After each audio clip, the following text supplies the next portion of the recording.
I'm Denise. Let's talk about money strategies for children. The presentation is for parents with children ages 0 through early adulthood.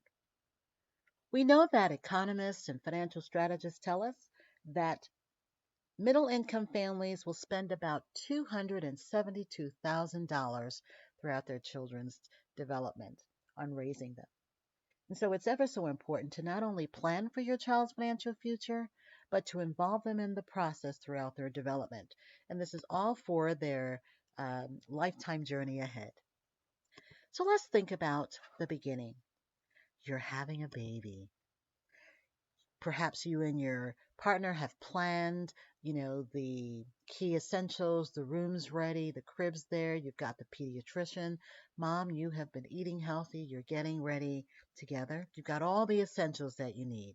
And so as you plan your life together for this baby, you're going to begin planning for the baby by thinking about the financial future. And that starts with you, the parents. So you've had the baby shower. Perhaps you received gifts, both monetary and otherwise. What would you do with the financial side of things? Some families have already started thinking about the 529 before the baby's arrival. That's a process or a program that allows families to save for college through stocks and bonds, and the money is tucked away until the child is ready to go to college.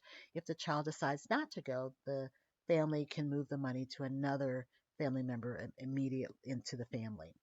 Some families will have stocks and bonds that they will use, which is a long term savings process. You buy U.S. bonds. And then some families receive an application for life insurance for the baby in the hospital before they come home or shortly thereafter. But a life insurance policy for the baby is often considered a grow up plan that doubles at age 18. What a great way to also help develop financial stability for the child as they grow. So, as you begin seeing your development of your newborn all the way through toddler stages and otherwise, you begin teaching them how to read, right? Write, and as well as counting. And as they begin to count, start to teach them how to count money. You can also look for games and puzzles that will help introduce the concepts of money and finance to them. There's the game called Store where you purchase plastic, produce and other things and monies and dollars, play money to help them understand that exchange. And so it's also good so that at some point um, you can take them on trips that help them learn about money, take them to the stock exchange when they're older, anything that makes it interesting and fun to them. Make it fun. So, some of the things that we encourage families to do early on: talk to your financial advisor and get guidance on what's right for you and your family. Also, go to your local banks and look at the different products. We encourage a savings account, which is a custodial where the parent and the child is both in the account. It's okay to have more than one because you'll want to separate your money for vacations and other things that you do.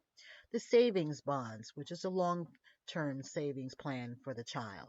The 529 for college, and stocks that allow children to be part owners by the way of shares in any company. Involve them in the process.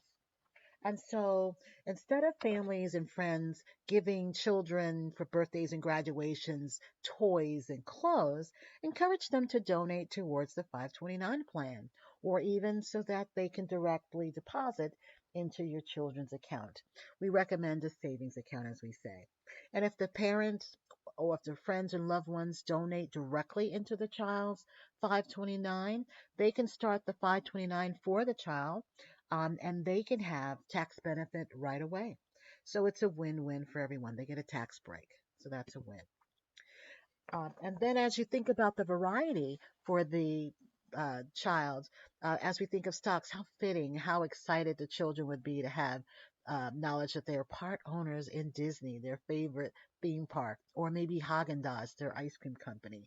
So enjoy, teach them all of that. Help them become engaged and excited about it. That's no better thrill to know that that's happening for your children. Teach them how to count money. Let them see it. You talk about it. It's a good thing. And as grandpa and grandpa are learning and sharing, have those conversations away from the children first so that you all are on the same page with how you'd like your money discussions to move in your family. But in terms of learning, there are certainly a number of resources out there for children from ages 5 on up on how to look at money and how to invest and all of that. And it keeps it exciting. And if you do all of that while they're very early, as they transition into adulthood, you'll find that they are much more stable. We saw years ago children graduating from colleges and they were homeless because they couldn't get jobs. And so if you teach them generational wealth. This is where they'll start to learn that, introduce your young adults to adult level classes that introduce that concept. It's a savings process or investment process for you, your children, your children's children. How, when you make money, don't spend it, reinvest it. Have companies that give you dividends for life, and that gives you, sort of a stronger financial outlook. So teach them from early on into adulthood. So as a recap, these are what we're looking for you to think about as you grow your children's financial stability. And I'd like to thank you for joining me and to remind you to check with your financial advisor before investing in your local banks. Thank you so much for watching. See you again next time.